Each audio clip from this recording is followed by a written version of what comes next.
అయితే తొలి వెలుగు రఘు విషయం కదా. తొలి వెలుగు రఘు ఏం చేసిండంటే, తొలి వెలుగు రఘు ఈయన పేరు ఇక ఇట్లా అయితేనే అందరు గుర్తుపడతారు. తొలి వెలుగు రఘు ఈ ఛానల్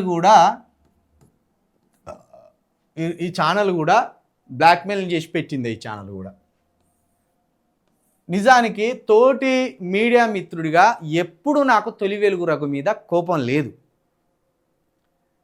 ఎప్పుడు కోపం వచ్చిందంటే 2021 జూలై 30వ తారీఖు తీన్మార్ మల్లన్న దుర్మార్గాల మీద చిలుక ప్రవీణ్ అయిన నేను సోమాజిగూడ ప్రెస్ క్లబ్లో ప్రెస్ మీట్ పెట్టిన.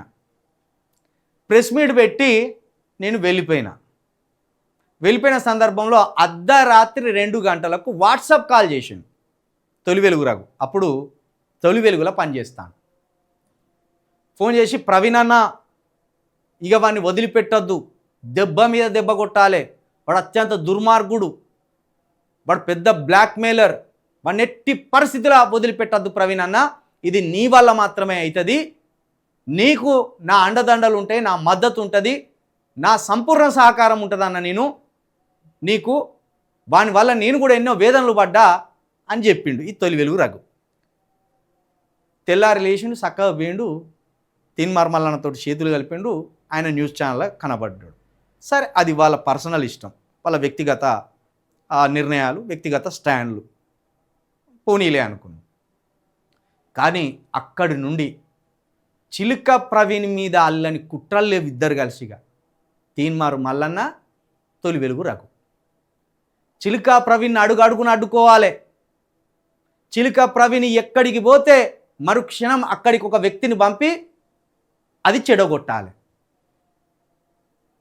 చిలుక ప్రవీణ్ మీద జరిగిన దాడులకు, చిలుక ప్రవీణ్ మీద పెట్టిన కేసులకు అన్నిటికీ వెనుక ఉండి మరీ సహాయం చేసిన వాడు ఈ తొలి వెలుగు రఘు.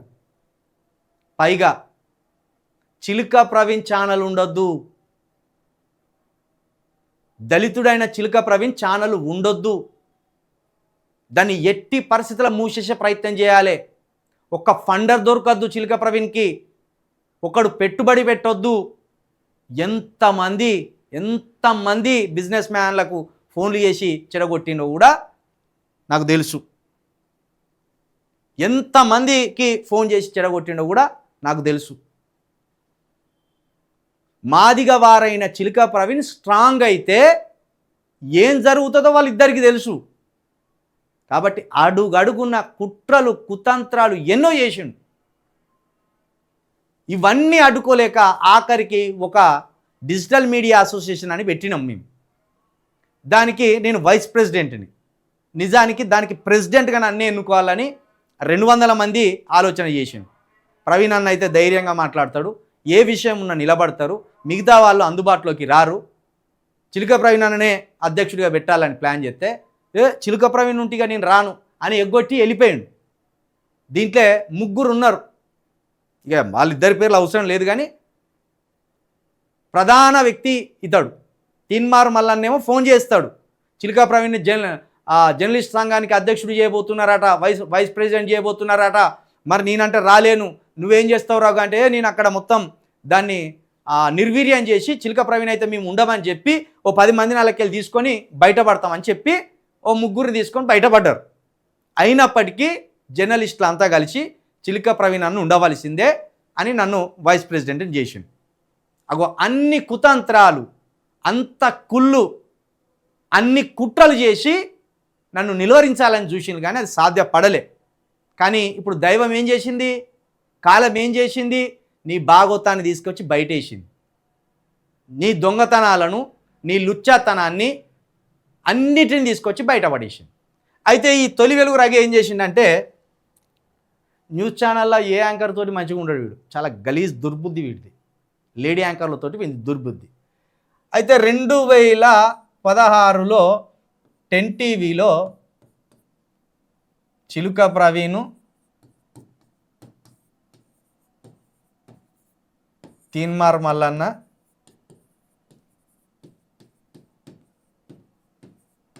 రఘు మేము ముగ్గురం కూడా అక్కడ జాబులు చేసినాం. ఈ ముగ్గురం చిలక ప్రవీణ్, మల్లన్న, నేను, అది రఘు, వీళ్ళిద్దరు యాంకర్లు. అంటే మేము రాసిచ్చే వాటికి వార్తలు చదివే తోలుబొమ్మలు వీళ్ళిద్దరికి అంతే. యాక్టర్స్ అనుకోవాలి వీళ్ళిద్దరికి అంతే. మేము రాసే రాతలకు వీళ్ళు చదివేది. ఈ క్రమంలో జర్నలిస్టు యాంకర్ రఘు ఒక ఇంటర్వ్యూకి వెళ్ళినప్పుడు అక్కడ ఒక ఐటీ ఎంప్లాయీ కలిసింది. పేరు చెప్పనుగా, వేరే ఛానళ్ళ పేర్లు చెప్తానుగా, నేను చెప్పాను. ఒక ఐటీ ఎంప్లాయీని కలిసిండు. ఈ ఐటీ ఎంప్లాయీకి 3 లక్షల శాలరీ, అప్పుడే 3 లక్షల శాలరీ. ఈయనకెంత అప్పుడు శాలరీ? 22,000. 10 టీవీలో 22,000. అప్పటికే నాకు 25,000 శాలరీ. ఎందుకంటే రాసేది మేము కదా. తీన్మార్ మల్లన్నకు ఒక 35,000 40,000 ఉన్నాయి, కాదంటలేదు. కొంచెం అప్పటికే నాకు పేరు వచ్చింది. ఈ 3 లక్షల ఐటీ ఎంప్లాయీ మీద రఘు కన్నుబడ్డది. అప్పటికే నాకు భార్య ఇదంతా ఉన్నది. కన్నుబడ్డది. ఆమెతోటి రిలేషన్ కోసం ఆరాటపడతాను. మరి పైసల కోసమో దేనికోసమో ఆరాటపడతాను. ఆరాటపడే క్రమంలో ఆఖరికి ఏదో విధంగా అమ్మాయికి దగ్గరై ఆ అమ్మాయి ఒక్కటే అన్నది, నాకు పెళ్ళి కానీ ఈ భర్త అనే స్టేటస్ కానీ నాకు ఏది ఇంట్రెస్ట్ లేదు, కాకపోతే నాకు పిల్లలు కావాలనే ఇంట్రెస్ట్ ఉంది. మరి దానికి నువ్వు ఒప్పుకుంటే నేను నువ్వు అన్నదానికి ఒప్పుకుంటా. ఆ అమ్మాయి ఒక ఒప్పందం చేసుకునేది. అందుకే నేను ఉన్న ఆ ఆడియోలో అదే ఒప్పందం చేసుకున్నది. నాకు నువ్వు పిల్లల్ని ఇస్తానంటే నీతోటి నేను రిలేషన్ కంటిన్యూ చేస్తా. అది నాకు నచ్చకపోయినా నీకు నచ్చకపోయినా దూరం జరగవలసిందే. కాకపోతే నాకు పిల్లలు కావాలంటే ఎస్ అని ఒప్పుకున్నాడు. పుణ్యానికి వస్తుంది కదా, నోరు తెరిచిండు అన్నట్టు. పుణ్యానికి వస్తుంది కదా, నోరు తెరిచి ఎస్ పిల్లల్ని ఇస్తా. అవేనా మంచినీళ్ళు అనుకున్నాడో మరి ఏమనుకున్నాడో, పిల్లల్ని ఇస్తా అనుకొని 2016 నుండి ఆ సదర్ ఐటీ ఎంప్లాయీ తోటి రిలేషన్లో ఉన్నాడు. కానీ ఊహించని విధంగా 2022లో మనకి ఊహించని పేరు వచ్చింది. ఈ అమ్మాయిని లెక్క ఎత్తలేడుగా, వేరే అమ్మాయిలతోటి లింకులు పెట్టుకున్నాడు. మన ఛానల్లో 2022లో ఒక వీడియో చేసినాం. ఈ అమ్మాయి వచ్చి వీడిని 2 జరిచి సర్తే వీడు ఫోన్ గుంజుకుంటాడు, వేరే అమ్మాయితోటి ఉంటా అంటే ఈ అమ్మాయి చూసింది. 2022లో పేరు వచ్చే వరకు ఈ అమ్మాయిని పట్టించుకుంటలేడు, ఈ అమ్మాయిని దేక్తలేడు, ఈ అమ్మాయితో కుదుర్చుకున్న ఒప్పందం నెరవేర్చలేడు. 1-2 సార్లు అటెంప్ట్ చేసినా కూడా ఫెయిల్ అయిపోయినాయి. పాపం ఫెయిల్ అయిపోతే ఆఖరికి ఏం జరిగింది తెలుసా? స్పెర్మ్ ఇవ్వాలి. చెప్తే సిగ్గుపోతుంది కానీ పిల్లలు పుట్టడానికి స్పెర్మ్ ఇస్తానని ఒప్పుకున్నాడు. అది లీగల్గా ఒప్పుకున్నాడట. స్పెర్మ్ ఇస్తానని ఒప్పుకొని ఆ స్పెర్మ్ని ఒక హాస్పిటల్లో దాచిపెట్టుకొని ఆ స్పెర్మ్ ద్వారా మీరు పిల్లలు కానండి అని ఆ సదరు వ్యక్తికి ఆఫర్ ఇచ్చిందట. అది ఒక పెద్ద వ్యక్తి, ఈ సమాజంలో ఉన్న 2 పెద్ద వ్యక్తుల మధ్య జరిగింది ఈ పంచాయతీ సమాజంలో ఉన్న 2 పెద్ద వ్యక్తుల మధ్య జరిగింది. ఇక 2 వ్యక్తుల పెద్ద పేర్లు నేను చెప్పలేను, ఎందుకంటే వాళ్ళు నాకు తెలిసిన వాళ్ళే. కానీ ఇప్పుడు ఆ పేర్లు చెప్తే నేను బ్లేమ్ చేసినట్టు వాళ్ళు నా మీద అలిగే ప్రయత్నం ఉంటుంది. పెద్ద వ్యక్తులు వాళ్ళు, సమాజంలో ఉన్న 2 పెద్ద వ్యక్తుల మధ్య ఈ ఐటీ ఎంప్లాయీకును రఘుకి ఒప్పందం కుదిరింది. ఆ ఒప్పందం ప్రకారం పేపర్లు కూడా రాసుకున్నారు స్పెర్మ్ ఇవ్వాలని. కానీ స్పెర్మ్ ఇవ్వలేదు, అది జరగలేదు. అది లొల్లి.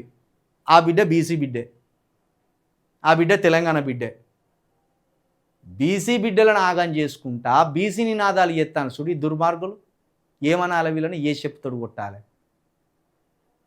మీరు అనుకోవచ్చు అమ్మాయిది తప్పు కదా అనుకోవచ్చు.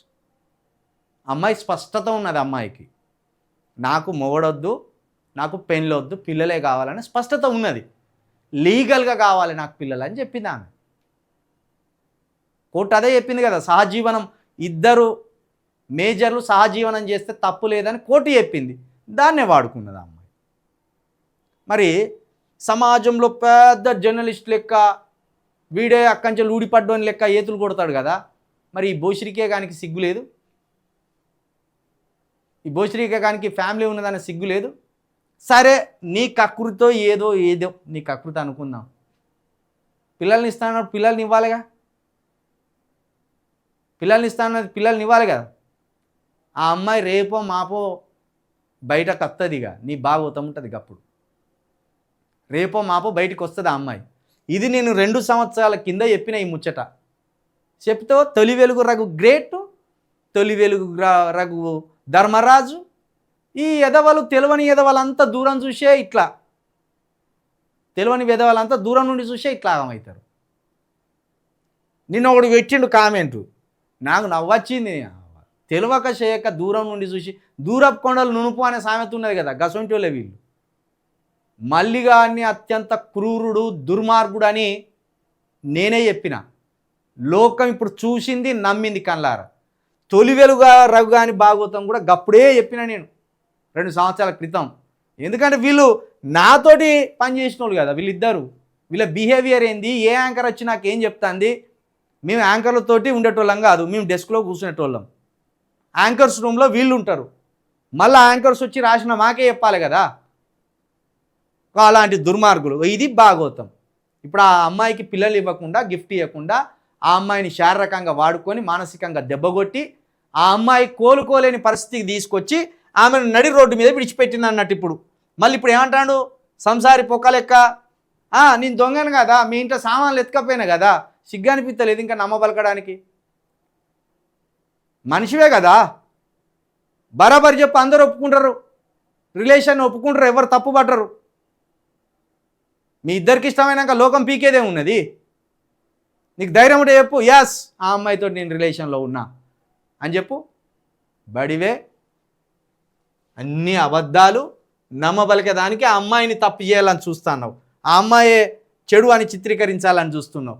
ఆ అమ్మాయినే చెడు, ఆ అమ్మాయిదే మంచి క్యారెక్టర్ కాదని నమ్మబలికే ప్రయత్నం చేస్తాడు. ఇగో నిన్న మా తలవారి తాత కూడా చేసినట్టున్నాడు. దీనికి సమాధానం చెప్పాలి తొలి వెలుగు రఘు, పృథ్వీరాజు ఇప్పుడు సమాధానం చెప్పాలి. ఎస్, పృథ్వీరాజు అని ఇప్పుడు సమాధానం చెప్పాలి.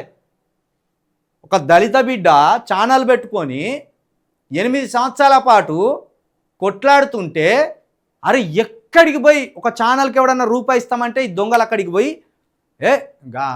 దళితుడిని మనం ఛానల్ పెట్టుకుంటే చేస్తామే, ఈ తెలంగాణలో ఛానల్ లేకుండా చేయాలి. ఇట్లా